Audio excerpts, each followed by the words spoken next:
ಓಂ ನಮೋ ನಾರಾಯಣ. ಓಂ ನಮೋ ನಾರಾಯಣ. ಓಂ ನಮೋ ನಾರಾಯಣ. ಇವಾಗ ನಾನು ಏನು ಹೇಳಕ್ಕೆ ಬಂದಿದ್ದೀನಿ ಅಂದರೆ, ಪಶ್ಚಿಮ ಬಂಗಾಳ ಇಸ್ ವೆಸ್ಟ್ ಬೆಂಗಾಲ್ ಅಲ್ಲಿ ಈಗ BJP ಮುಂದೆ ಎಲೆಕ್ಷನ್ನಲ್ಲಿ ನಿಂತು ಗೆಲ್ಲೋದಕ್ಕೆ ಎಲ್ಲ ರೀತಿಯ ಲಕ್ಷಣಗಳಿದೆ ಅಂತ ಹೇಳ್ತಾ ಇದ್ದಾರೆ.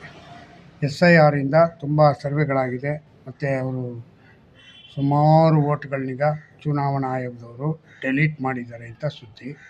ಮತ್ತು ಅದರಲ್ಲಿ ಮುಂದಾಗಿ ಇನ್ನೊಂದು ಅಂದರೆ ಹೇಳಬೇಕು ಅಂತಂದರೆ, ಅಮಿತ್ ಶಾ ಅವರು ಅಲ್ಲಿ ಭೇಟಿ ಕೊಟ್ಟು ಅಲ್ಲಿ ಸುತ್ತಾಡಿ ಅಲ್ಲಿಯ ಕಾರ್ಯಕರ್ತರಿಗೆ ಹುರಿದುಂಬಿಸ್ತಾ ಇದ್ದಾರೆ.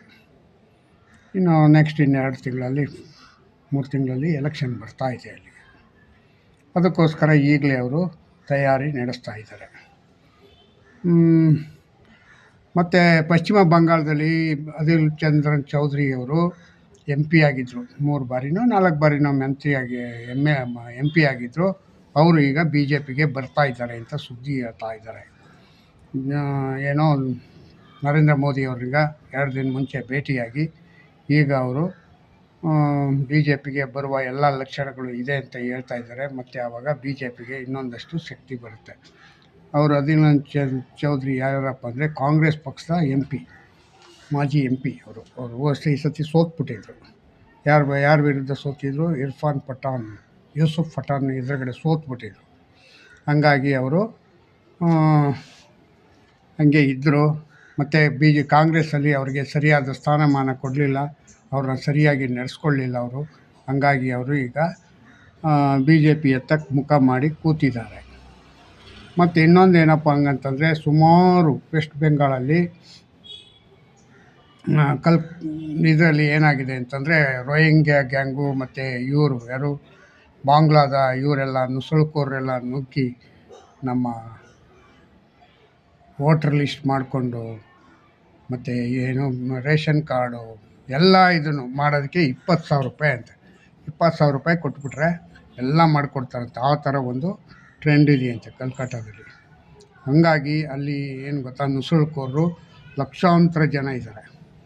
ಈಗ ಏನಾಗಿದೆ ಅಂದರೆ, SIR ಮಾಡಿರೋದ್ರಿಂದ ಅವರು ಏನಾರು ತಪ್ಪಿ ನೀವು ನಮ್ಮ ವಿರುದ್ಧ ಇದಾಗಿ ನಾವು ಹೇಳ್ದಂಗೆ ನೀವು ಕೇಳಲಿಲ್ಲ ಅಂದರೆ ನಿಮ್ಮನ್ನೆಲ್ಲ ಒದ್ದು ಒಳಗಾಗ್ತೀನಿ, ಮತ್ತು ನೀವು ನುಸುಳುಕೋರರು ಅಂತ ನಮಗೇನಾದ್ರು ಕಂಡು ಬಂದಲ್ಲಿ ನಿಮ್ಮನ್ನೀಗ ಜೈಲಿಗೆ ಹಾಕೋದೇ ಕರೆಕ್ಟು ಅಂತೇಳಿ ಒಂದು ಸುದ್ದಿ ಮಾಡ್ತಾರೆ. ಆವಾಗ ನಮ್ಮ ಯಾರು ಮಮತಾ ಬ್ಯಾನರ್ಜಿ ಅವರು ಕೂಡ ಹಂಗೆ ಸುದ್ದಿ ಮಾಡಿಬಿಡ್ತಾರೆ. ಸುದ್ದಿ ಮಾಡಿ ಮತ್ತು ಅಲ್ಲೇ ಇರ್ತಕ್ಕಂಥವ್ರನ್ನೀಗ ಕಂಪಲ್ಸರಿ ನೀವೆಲ್ಲರೂ ವೋಟರ್ ಲಿಸ್ಟ್ ಮಾಡಬೇಕು ಅಂತೇಳಿ ತುಂಬ ಎಡಬಿಡದೆ ಓಡಾಡಿ ಪ್ರಚಾರ ಮಾಡಿ ಎಲ್ಲರಿಗಿಂತ ಹೆಚ್ಚಾಗಿ ನಾವು ಕಂಪಲ್ಸರಿಯಾಗಿ ವೋಟರ್ ಲಿಸ್ಟ್ಗೆ ಇದನ್ನು ಮಾಡಬೇಕು ಅಂತೇಳಿ ಅವರ TNC ಕಾರ್ಯಕರ್ತರಿಗೆ ಗ್ಯಾರಂಟಿ ಮಾಡಿದ್ದಾರಂತೆ. ಮತ್ತು ಇನ್ನೊಂದೇನಪ್ಪ ಹಂಗಂತಂದರೆ, ಸುಮಾರು 93 ಲಕ್ಷ ವೋಟರ್ಸ್ಗಳು ಕಳೆದೋಗಿದ್ದಾರಂತೆ, ಬದಲಿಯಾಗಿದ್ದಾರಂತೆ. ಅವ್ರನ್ನೆಲ್ಲರೂ ಡೆಲೀಟ್ ಆಗಿದೆ. ಮತ್ತು 1 ಕೋಟಿಯಷ್ಟು ಅಪ್ಲಿಕೇಶನ್ಗಳು ಹಾಕಿದ್ದಾರೆ. ಅವ್ರು ಯಾರೂ ಇನ್ನೂ ಬಂದಿಲ್ಲ ಅಂತೆ. ಅಪ್ಲಿಕೇಶನ್ ತಗೊಂಡೋದವರು ಯಾರೂ ಬಂದಿಲ್ಲ ಅಂತೆ. ಹಾಗಾಗಿ ಅಲ್ಲಿ ಬೋಗಸ್ಸು ಓಟ್ ಚೋರಿ ಅಂತಾನಲ್ಲ ನಮ್ಮ ರಾಹುಲ್ ಗಾಂಧಿ. ಅಲ್ಲೋಗಿ ಹೇಳಿ ರೋಡ್ ಚೋರಿ ಹಂಗಂತ. ರಾಹುಲ್ ಗಾಂಧಿ ಎಲ್ಲ ವಿದೇಶಕ್ಕೆ ಹೋಗ್ಬಿಟ್ಟು ಇನ್ನೂ ಬಂದಿಲ್ಲ. ವಿದೇಶದಿಂದ ಬರೋ ಅಷ್ಟೊತ್ತಿಗೆ ಇಲ್ಲೆಲ್ಲ ಚೌಧರಿಯವರು BJPಗೆ ಸೇರ್ಕೊಂಡಿರ್ತಾರೋ ಏನೋ ಗೊತ್ತಿಲ್ಲ. ಅರ್ಥ ಆಯ್ತಾ? ಈಗೇನೋ ಅವರು ಒಬ್ಬೊಬ್ರು ಒಂದೊಂದು ಮಾತು ಹೇಳ್ತಾರೆ. 7ನೇ ತಾರೀಕು ಬರ್ತಾರೆ, 8ನೇ ತಾರೀಕು ಬರ್ತಾರೆ. ಸಿದ್ದರಾಮಯ್ಯಂದು 2.5 ವರ್ಷ 8 ವರ್ಷ ಚಿಲ್ಲರೆ ದೇವರಾಜ ಅರಸೋದು ಕಂಪ್ಲೀಟ್ ಮಾಡ್ತಾರೆ 6ನೇ ತಾರೀಕೆ. 7ನೇ ತಾರೀಕೆ ರಾಹುಲ್ ಗಾಂಧಿ ಬರ್ತಾರೆ ಅಂತ ಹೇಳ್ತಾವ್ರೆ. ಏನು ನಿಜನೋ ಏನು ಸುಳ್ಳೋ, ಇವ್ರು ಬೇಕು ಅಂತಲೇ ಈ ಥರ ನಾಟಕ ಆಡ್ತಾವ್ರೆ ಏನೋ ರಾಹುಲ್ ಗಾಂಧಿ. ಅವ್ರದ್ದು ಕಂಪ್ಲೀಟ್ ಆಗಲಿ ಅಂತ. ಮತ್ತು ಇನ್ನು ನಮ್ಮ DKಶಿಗೆ ಇನ್ನು ಅವ್ರಿಗೆ ಯಾವುದೇ ಆದ ಅಧಿಕಾರನೀಗ ಕೊಡ್ತೀನಿ ಅಂತಲೂ ಹೇಳಿಲ್ಲ, ಕೊಡಲ್ಲ ಅಂತಲೂ ಹೇಳಿಲ್ಲ.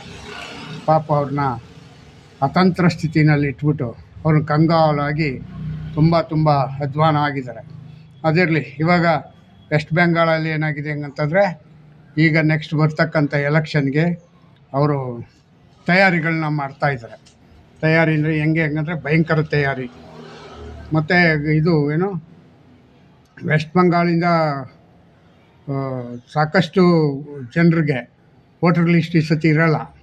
ಯಾರು ಎಲ್ಲರೂ ಹೊರ ರಾಜ್ಯದವರು, ಹೊರ ದೇಶಕ್ಕೆ ಮತ್ತು ಎಲ್ಲ ಕಡೆ ಇದ್ದಾರೆ. ನಮ್ಮ ಕರ್ನಾಟಕದಲ್ಲೂ ಇದ್ದಾರೆ ರೋಹಿಂಗ್ಯಾ ಗ್ಯಾಂಗು ಮತ್ತು ಬಾಂಗ್ಲಾದವ್ರು ಅವರೇ.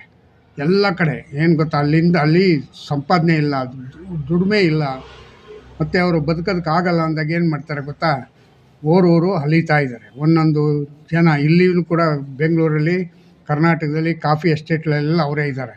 ನಮ್ಮ ಇಲ್ಲಿ ಗೋರಿಪಾಳ್ಯದಲ್ಲಿ ಇದ್ದಾರೆ ಟೈಲರ್ಗಳು, ಮತ್ತು ಎಂಬ್ರಾಯ್ಡಿಂಗ್ ಅವರೇ ಗ್ಯಾಂಗು. ಸುಮಾರು ಗ್ಯಾಂಗ್ಗಳಿದೆ ಇಲ್ಲಿ. ಎಂಬ್ರಾಯ್ಡಿಂಗಲ್ಲಿ ಬಂಗಾಳದವರೇ ಹೆಚ್ಚಿಗೆ ಜನ ಇದ್ದಾರೆ. ಗೋರಿಪಾಳ್ಯದಲ್ಲಿದ್ದಾರೆ, ನಾಯಂಡಹಳ್ಳಿಯಲ್ಲಿದ್ದಾರೆ ಎಂಬ್ರಾಯ್ಡಿಂಗ್ ಇವರು. ನನಗೆ ಗೊತ್ತಾದಾಗೆ ನಾನು ಕೆಲವ್ರಿಗೆ ಆ ಥರ ಫ್ರೆಂಡ್ಸ್ಗಳಿರೋದ್ರಿಂದ ಅವ್ರ ಹತ್ರ ಕೇಳಿದಾಗ ಅವರು ಬಂಗಾಳಿಗಳು ಅಂತ ಹೇಳ್ಕೊಂಡಿರ್ತಾರೆ. ಆದರೆ ಎಲ್ಲ ಬಾಂಗ್ಲಾದವರು. ಅರ್ಥ ಆಯ್ತಾ? ಹಾಗಾಗಿ ಈಗೆಲ್ಲ ಏನಾಗಿದೆ ಅಂತಂದರೆ, ನಮ್ಮ ರಾಜ್ಯನಿಗ ಅದೋ ಗತಿಗೆ ತಂದುಬಿಟ್ಟವ್ರೆ. ಡೆಲ್ಲಿನಲ್ಲಿ ಎಷ್ಟು ಜನ ಅವರು, ಕಲ್ಕಟ್ಟಾದಲ್ಲಿ ಎಷ್ಟು ಜನ ಅವರು. ಕಲ್ಕಟ್ಟಾದಲ್ಲಿ ಈ ಸತಿ ವೋಟ್ ಲಿಸ್ಟ್ ಆಗಿ ಚೆನ್ನಾಗಿ ಇದನ್ನು ಮಾಡಿ ಅವ್ರನ್ನೆಲ್ಲ ಹೊರಗೆ ಹಾಕಿದ್ರೆ ನಮ್ಮ ರಾಜ್ಯಕ್ಕೆ, ನಮ್ಮ ದೇಶಕ್ಕೆ ಒಂಚೂರು ಅನುಕೂಲ ಆಗುತ್ತೆ. ಮತ್ತು ನಮ್ಮ ಸ್ಟೇಟಲ್ಲೂ ಅಷ್ಟೇ. ನಿನ್ನೆ ಕೋಗಿಲಲ್ಲಿ ಊಟ, ಕೊಯ್ಲಲ್ಲಿ ಊಟ. ಅದರಲ್ಲೂ ಅಷ್ಟೇ, ಅಲ್ಲೂ ಯಾರೋ ಬಂಗಾಳಿಗಳು ಬಂದವರಂತೆ. ಏನು ರೀ ಇದು, ಎಲ್ಲಿ ಮೂಲೆಯಲ್ಲೂ ಅವರು ಊರೆಲ್ಲ ಅಲ್ದ್ಬಿಟ್ಟವ್ರೆ. ಅರ್ಥ ಆಯ್ತಾ? ನಮ್ಮ ಕಾಂಗ್ರೆಸ್ನವ್ರಿಗೆ ಅಂಥವ್ರೇ ಬೇಕು. ಯಾಕೆಂದರೆ ಓಟ್ ಹಾಕೋಕ್ಕೆ ಬೇಕಲ್ಲ. ಮುಸ್ಲಿಮು ಅಂತಂದರೆ ಓಟ್ ಹಾಕ್ತಾರೆ ಕಾಂಗ್ರೆಸ್ಗೆ, ಮತ್ತು ಬೇರೆ ಯಾವುದು ಬಿ ಜೆ ಪಿಗೆ ಹಾಕಲ್ಲ. ಹಂಗಾಗಿ ಇವ್ರು ಏನು ಮಾಡ್ತಾರೆ ಗೊತ್ತಾ, ಕಾಂಗ್ರೆಸ್ನವರು ಬಾ ರಾರ ಅಂತ ಅಂದ್ಕೊಂಡು ಸೇರಿಸ್ಕೋತಾರೆ. ಆಂಧ್ರದಿಂದನೂ ಬಂದವ್ರಂತೆ. ಇನ್ನೇನು ಕೆಲಸ ಇದೆ ಹೇಳಿ? ಈ ಥರವಾಗಿ ಇದನ್ನೆಲ್ಲ ಮಾಡಿ ನಮ್ಮ ದೇಶ ಮತ್ತು ನಮ್ಮ ರಾಜ್ಯನಿಗ ಅದೋ ಗತಿಗೆ ತಗೊಂಡೋಗ್ತಾ ಇದ್ದಾರೆ. ನೋಡಬೇಕು ಇದೇನಾಗುತ್ತೆ ಅಂತ. ಮತ್ತು ನೆಕ್ಸ್ಟು ತಮಿಳ್ನಾಡ್ದು ಹೇಳ್ತೀನಿ. ಒಂದು ಇಲ್ಲ ಎರಡು ವೀಡಿಯೋದಲ್ಲಿ ಇನ್ನೊಂಚೂರು ನಾನು ಅದನ್ನ ಸ್ಟಡಿ ಮಾಡ್ತಾಯಿದ್ದೀನಿ. ಮತ್ತು ಒಂಚೂರು ತಮಿಳ್ದು ಮೊನ್ನೆ ಒಂದು ಸತಿ ಹೇಳಿದೆ, ಪೂರ್ತಿ ಆಗಿಲ್ಲ. ಈಗ ನೋಡೋಣ, ಇನ್ನೊಂದು ಸತಿ ಹೇಳ್ತೀನಿ. ಮತ್ತು ಇದು ಏನು ಹೇಳೋದು, ಇಷ್ಟೇ. ಜೈ ಹಿಂದ್, ಜೈ ಕರ್ನಾಟಕ, ಮತ್ತು ಓಂ ನಮೋ ನಾರಾಯಣ. ಓಂ ನಮೋ ನಾರಾಯಣ. ನನ್ನ ಈ ವಿಡಿಯೋನಿಗ ನೋಡಿ, ನಾನು ಅಘೋರಿ ಬಾಬಾ. ಇವತ್ತು ಜನವರಿ 1 ಅಂದರೆ ಹೊಸ ವರ್ಷ ಅಲ್ಲ, ಇದು ಕ್ಯಾಲೆಂಡರ್ ಡೇ. ನಿಮಗೇನೋ ಗೊತ್ತಿಲ್ಲ. ಆದರೆ ನಮ್ಮ ಹೊಸ ವರ್ಷ ಯಾವಾಗ ಅಂತಂದರೆ ಚಂದ್ರಮಾನ ಯುಗಾದಿಗೆ ನಮ್ಮದು ಹೊಸ ವರ್ಷ. ಆವತ್ತು ವಸಂತ ಋತು, ಮತ್ತು ಗಿಡ ಮರ ಬಳ್ಳಿಗಳೆಲ್ಲ ಚಿಗುರಿ ಆನಂದವಾಗಿರ್ತವೆ. ಅಂಥ ದಿವಸ ನಮ್ಮ ಹೊಸ ವರ್ಷ ಆಗುತ್ತೆ. ಇವೆಲ್ಲರೂ ಹೆಚ್ಚಿನದಾಗಿ ಆ ದಿನನಿಗ ಆಚರಿಸೋದಕ್ಕೆ ನೀವು ಇಷ್ಟಪಡಿ. ದಯವಿಟ್ಟು ಈ ಕ್ರೈಸ್ತರ ದಿನನಿಗ ನೀವು ಚೂರು ದೂರ ಇಟ್ಟರೆ ಒಂಚೂರು ಒಳ್ಳೆಯದಾಗುತ್ತೆ ಅಂತ ಅಂದ್ಕೋತೀನಿ. ಈ ಡೇ ಬೇಕು, ವ್ಯಾವಹಾರಿಕವಾಗಿ ಡೇ ಬೇಕು. 1ನೇ ತಾರೀಕು ವ್ಯಾವಹಾರಿಕ ಡೇಟು ಅಷ್ಟೇ. ಆದರೆ ಇದು ಹೊಸ ವರ್ಷ ಅಲ್ಲ, ಕ್ಯಾಲೆಂಡರ್ ಡೇ. ಮತ್ತು ಇನ್ನೇನು ಹೇಳೋಣ. ಜೈ ಹಿಂದ್, ಜೈ ಕರ್ನಾಟಕ. ಮತ್ತು ನನ್ನ ವೀಡಿಯೋನಿಗ ನೀವು ಇನ್ನೊಂದಷ್ಟು ಪಬ್ಲಿಕ್ಗೆ ಇದನ್ನು ಮಾಡಿ ಕಳಿಸ್ಕೊಡಿ, ಆಯಿತಾ? ಸಬ್ಸ್ಕ್ರೈಬ್ ಮಾಡಿ. ಜೈ ಹಿಂದ್, ಜೈ ಕರ್ನಾಟಕ, ಮತ್ತು ಓಂ ನಮೋ ನಾರಾಯಣ.